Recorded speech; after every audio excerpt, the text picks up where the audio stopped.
구약성경 44쪽에 있는 창세기 30장 14절로 24절까지의 말씀 다 잘 읽었으면 서로 기독하면 좋겠습니다. 제가 14절 먼저 읽겠습니다.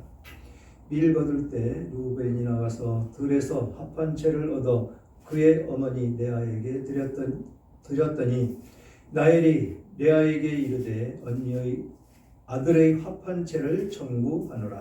레아가 그에게 이르되 내가 내 남편을 빼앗은 것이 자들이나 그런데 내가 내 아들의 합한 채도 빼앗고자 하느냐. 라헬이 이르되 그러면 언니의 아들의 합한 채 대신에 오늘 밤에 내 남편이 언니와 동침하리라 하리라. 저물 때에 야곱이 들에서 돌아오매 레아가 나와서 그를 영접하며 이르되 내게로 들어오라. 내가 내 아들의 합한 채로 당신을 산노라. 그 밤에 야곱이 그와 동침하였더니 하나님이 레아의 소원을 들으셨으므로 그가 임신하여 다섯째 아들을 야곱에게 낳은지라. 레아가 이르되 내가 내 시녀를 내 남편에게 주었으므로 하나님이 내게 그 값을 주셨다 하고 그의 이름을 이삭하리라 하였으며 레아가 다시 임신하여 여섯째 아들을 낳은지라. 레아가 이르되 하나님이 내게 후한 선물을 주시도다. 내가 남편에게 여섯째 아들을 낳았으니 이제는 그가 나와 함께 살리라 하고 그의 이름을 스불론이라 하였으며 그 후에 그가 딸을 낳고 그의 이름을 나타나라 하였더라. 하나님이 나이를 생각하신지라 하나님이 그의 소원을 들으시고 그의 태를 여셨으므로 그가 임신하여 아들을 낳고 이르되 하나님이 내 복으로 시키셨다 하고 다 같이요. 그 이름을 요셉이라 하니 여호와는 다시 다른 아들을 내게 더하시기를 원하노라 하였더라. 아멘. 아멘. 오늘 제목은 생명의 주권자이신 하나님이라는 제목으로 은혜를 나눌까 합니다. 이 성경 가운데 이제 이스라엘 지파 중에서 11지파가 탄생하는 24절까지의 말씀입니다. 그래서 오늘 제목은 생명의 주권자이신 하나님. 하나님이 많은 백성을 누구에게 주신다고 그랬죠? 아브라함에게. 그래서 바다의 모래와 같이 하늘의 별과 같이 많은 자손들을 너에게 주겠노라 라고 약속하신 그 약속을 이제 서서히 이루어가고 계시는 그 장면이다 라는 것입니다. 그래서 결혼해서 먼저 이 레아에게 네 아들을 주셨고 또 멈춘 이후에 라헬이 시기를 해서 자기에게 아이를 낳지 못함을 보고 시녀 빌하를 야곱에게 줌으로 말미암아서 두 자녀를 생산을 했습니다. 그것을 보고 언니 레아도 다시 또 질투를 함으로 말미암아서 그 시녀 실바를 주어서 또 두 아들을 낳았지요. 그리고 이후에 이 합한 채 사건으로 인해서 다시 레아가 두 아들을 낳습니다. 그리고 드디어 라헬이 그 태문을 열어서 아들 요셉을 주는 그 장면이 오늘 본문의 말씀입니다. 라헬은 야곱의 사랑을 받았지만 오랜 시간 동안 자녀를 얻지 못해서 고통스러운 시간을 보냈습니다. 오늘 본문은 라헬이 겪은 그 시련과 그 시련 속에서 하나님께서 어떻게 역사하시는지를 보여주는 그런 대목이다라는 것이지요. 라헬이 그 이야기를 통해서 겸손함과 인간적인 방법의 그 한계, 그리고 하나님의 방법이 무엇인지 생명의 주권자이신 하나님의 그 섭리하심을 우리는 보도록 하겠습니다.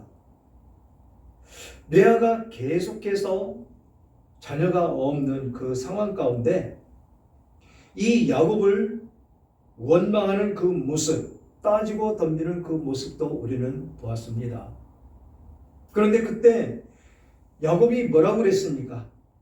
하나님이 하시니 하나님이 하실 것이다. 내가 그 하나님을 대신하겠느냐? 즉 하나님께 물어봐. 태문을 열어주시는 것은 하나님의 소관이야. 그러니 나한테 따지지 말고 하나님한테 기도해라는 그 이야기입니다. 우리가 쉽게 자녀를 임신하고 출산하고 그런 것 같지만 하나님이 주관하지 않으셨으면 그 생명들은 세상 가운데 있지 않으신다라는 것입니다. 그래서 생명의 주권자가 되시는 것이 곧 하나님이시다라는 것이죠. 그러니까 오늘은 합한채 사건이 일어나는데 제가 합한채 그 뿌리와 열매와 잎이 있는 사진을 다 캡처를 해놨는데 정신이 없다 보니까 노트북을 지참을 못했습니다. 다음 주에 그 합한채가 어떻게 생겼는지 보여드리도록 하겠습니다. 14절에 밀거둘 때 르우벤이 나가서 들에서 합한채를 얻어 그의 어머니 레아에게 드렸더니 라헬이 레아에게 이르되 언니의 아들의 합한채를 청구하노라. 참 부탁하는데 이 번역이 참 이렇게 잘못됐습니다. 청구하노라. 그것을 나에게 주어라 라고 명령형으로 지금 이야기를 하고 있는데 어땠을까요? 실제적으로 언니 그거 나한테 주면 안 될까? 라는 의미로 번역이 돼야 옳겠지요. 그런데 청구하노라 이거는 옛날에 중국에서 우리말로 번역이 돼서 넘어올 때 그때 그대로의 번역된 그 말씀입니다. 그러면서 15절에 레아가 그에게 이르되 내가 내 남편을 빼앗은 것이 작은 일이냐 그런데 내가 내 아들의 합한채도 빼앗고자 하느냐 라헬이 이르되 그러면 언니의 아들의 합한채 대신에 오늘 밤 내 남편이 언니와 동침하리라 하니라. 이 두 자매가 참으로 경쟁이 엄청 심합니다. 남편을 차지하기 위해서 자매지간에 피 터지는 싸움이 일어나고 있는 것이죠. 사랑이라고는 전혀 찾아볼 수 없는 그런 과정 가운데 놓여 있는 것 같습니다. 오전에도 사랑에 대해서 잠깐 언급을 했는데 사랑하면 어떻게 해야 될까요? 지금 중동 지역에 일부 다처제 인데 어떻게들 하고 살까요? 한 집에서 그것도 6명씩 7명씩 또 돈이 좀 많으면 한 10명씩 그렇게 살 것인데 어떻게들 살까요? 하나님은 참 대단하신 분입니다. 일부 일처제 딱 정해주시지 않습니까? 그런데 이 일부 다처제인 이 중동 지역은 종교가 어디라고요? 이슬람, 모하메드, 그들 신봉하는 그들이 일부 다처제를 주장하고 있고 여자들은 큰 소리 한 번 못 내고 남자가 말 한마디면 그게 법이어야 되고 인권이 없는 그런 시대 속에서 그 여인들은 살아가고 있죠. 그래서 자기들의 그 인권을 주장하면 어떻게 된다고요? 죽임당합니다. 그게 그들의 인권이지요. 그것도 그들은 아브라함의 후손이라고 큰소리치며 그렇게 살아가고 있는 것입니다. 여기서 합한채를 얘기하고 있는데 이 지중해 연안에 지금은 널리 자생하고 있는 단연초 식물이다라는 것입니다. 잎은 상추와 비슷하고 열매가 열리는데 5월 초순 밀 수확할 때쯤에 익는데 작은 사과만 하다라는 것입니다. 향이 아주 좋다고 알려져 있습니다. 그런데 이것의 뿌리는 인삼처럼 양갈래로 딱 이렇게 갈라져 있다고 합니다. 비슷합니다. 인삼 모양과. 그 맛은 단맛이 있고 또 일종의 마취 성분을 지닌 그런 식물이다라는 것입니다.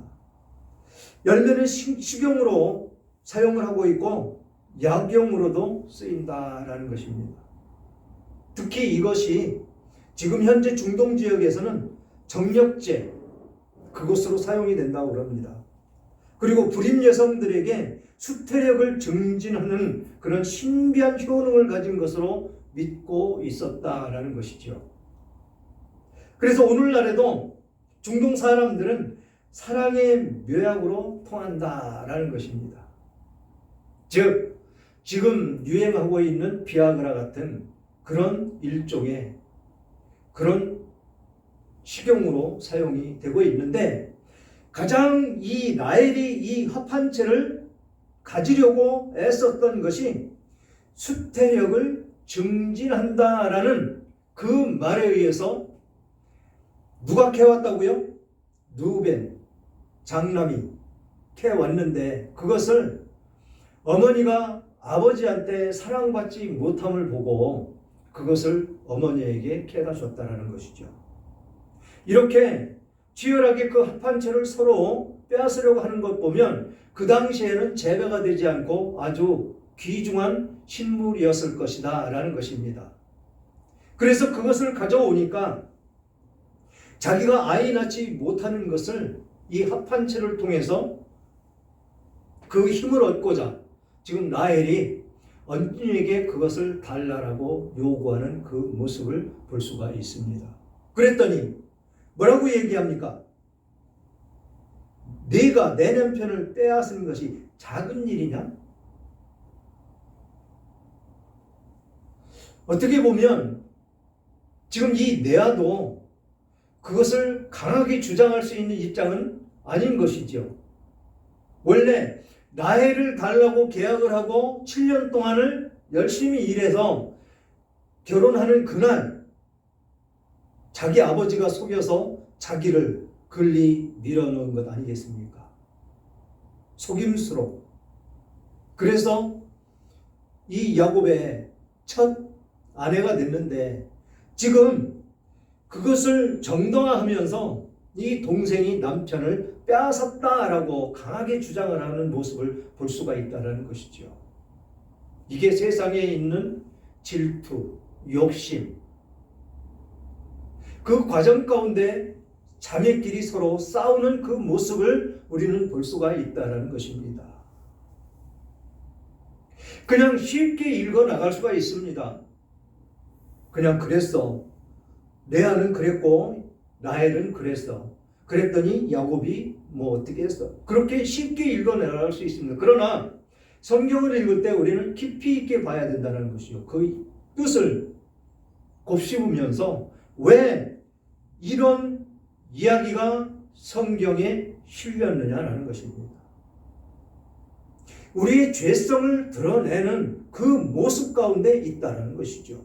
두 번째는 하나님 뜻 가운데 생명의 주권자이신 그 하나님께서 약속을 하셨던 하늘의 별과 같이 바다의 모래같이 많은 민족을 이루게 하시겠다는 그 뜻을 이루어 가는데 지금 이 두 자매와 또 누가 있습니까?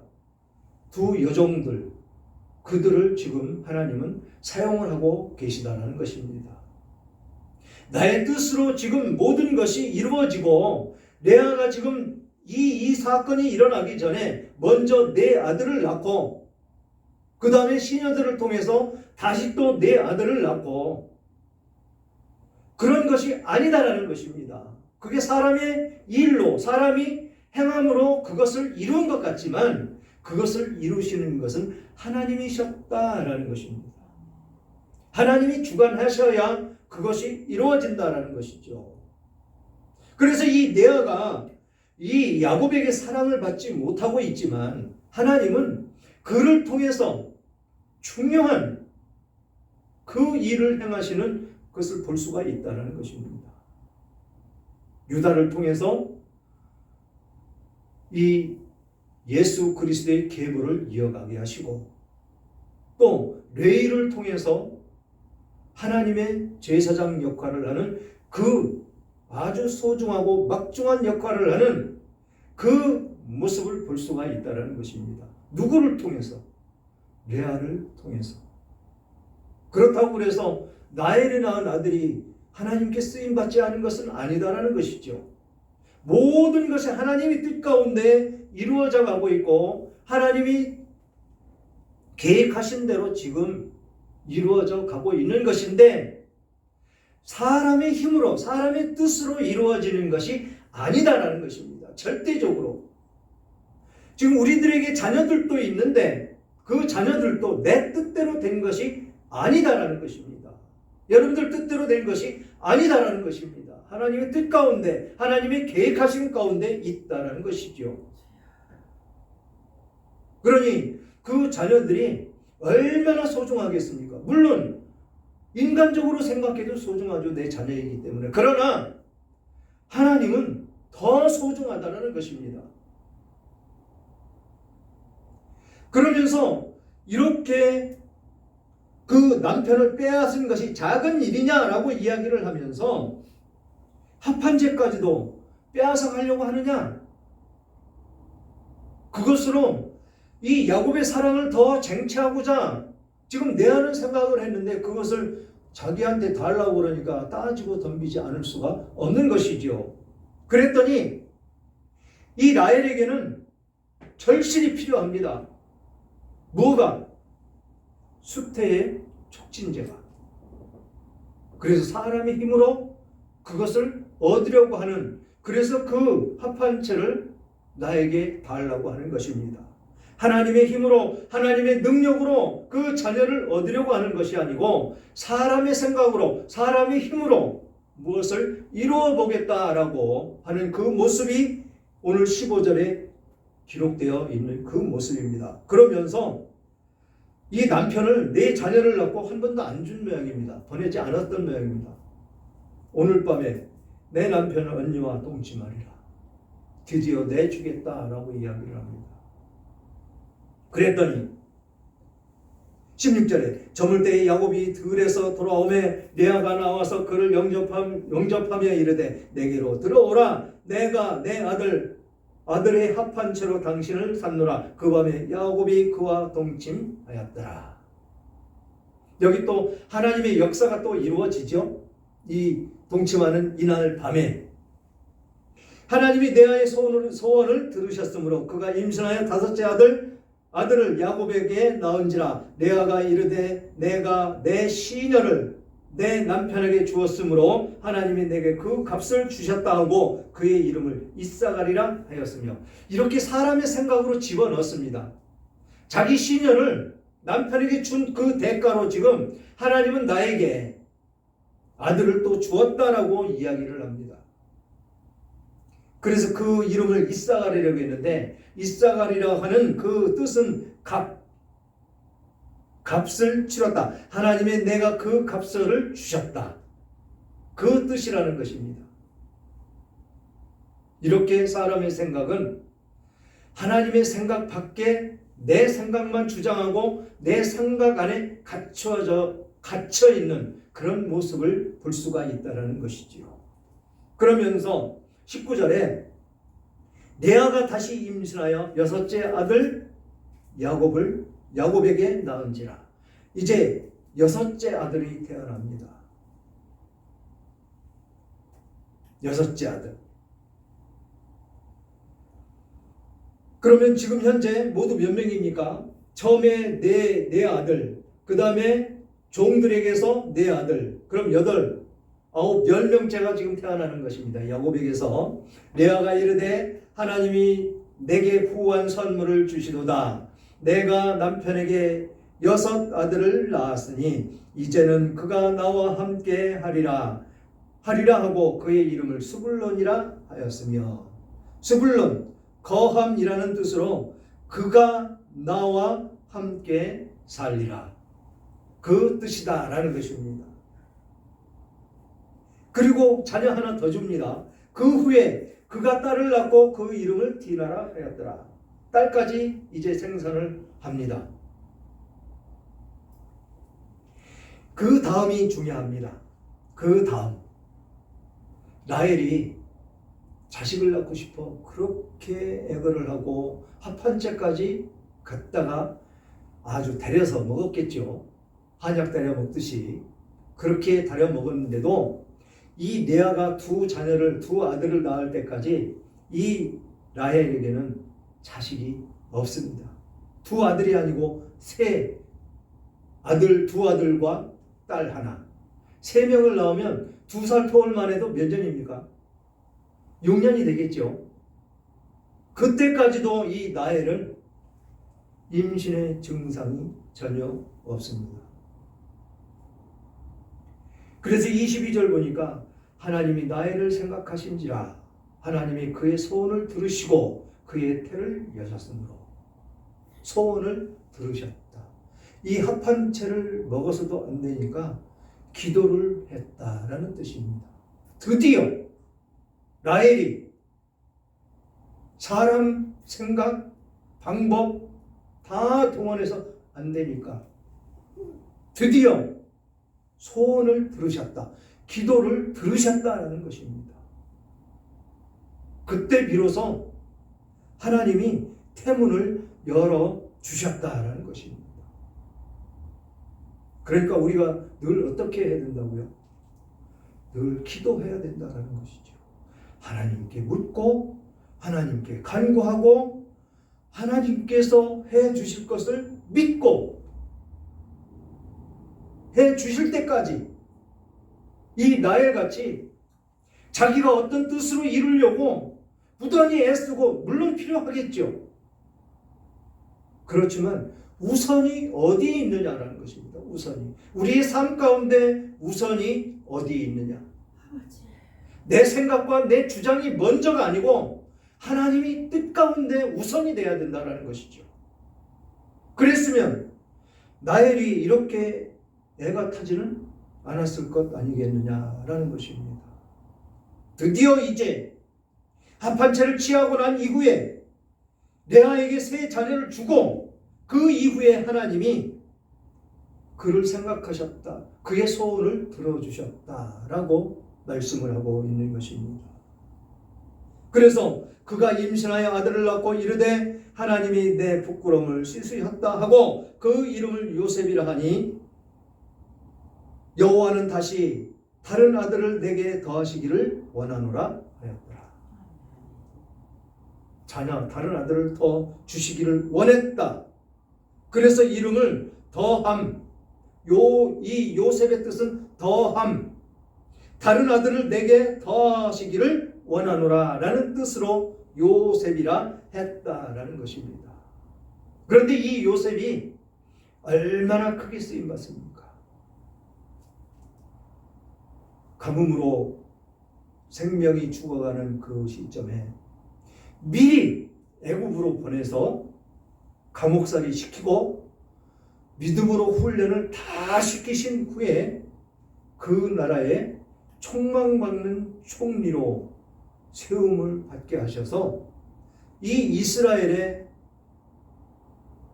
그 계보를 이어가는데 사용하는, 그 당시에 70인이라고 그랬습니다. 이 야곱의 족속이, 그 족속이 430년 동안 애굽에서 종살이를 하는데 얼마나 많은 사람이 태어났습니까? 그게 지금 있는 이스라엘이라고 하는 그 나라의 민족들이다라는 것입니다. 거기에 아브라함의 후손은 더 얼마나 많습니까? 세계적으로 예수 그리스도를 믿는 모든 사람들이 아브라함의 후손이다라는 것이죠. 그 뜻이 이루어졌다라는 것입니다. 하늘의 별과 같이, 바다의 모래와 같이. 그렇게 하나님의 역사는 이루어져 가고 있다라는 것입니다. 그 과정 가운데 우리가 핵심적으로 마음판에 새겨야 될 것은 모든 것이 내 생각과 내 주장이 아니고 내 뜻이 아니고 하나님의 뜻 가운데, 하나님의 거룩하심 안에, 그 안에 거해서 하나님과 동행하며 하나님께 기도하며 하나님의 뜻대로 이루어져 가는 우리들의 모습이 되어야 된다라고 말씀을 하고 있는 것입니다. 이 라헬같이 내와 같이 서로 질투하고 싸우고 그런 진흙탕 같은 그런 싸움을 하는 것이 아니고 사랑으로 안고 품고 나아갈 수 있는 그런 사랑 안에 머무는 여러분들이 되더라고. 그렇게 하나님은 오늘도 말씀해 주고 계십니다. 그 안에 머무시는 여러분들 다 되시기를 주님의 이름으로 축원합니다.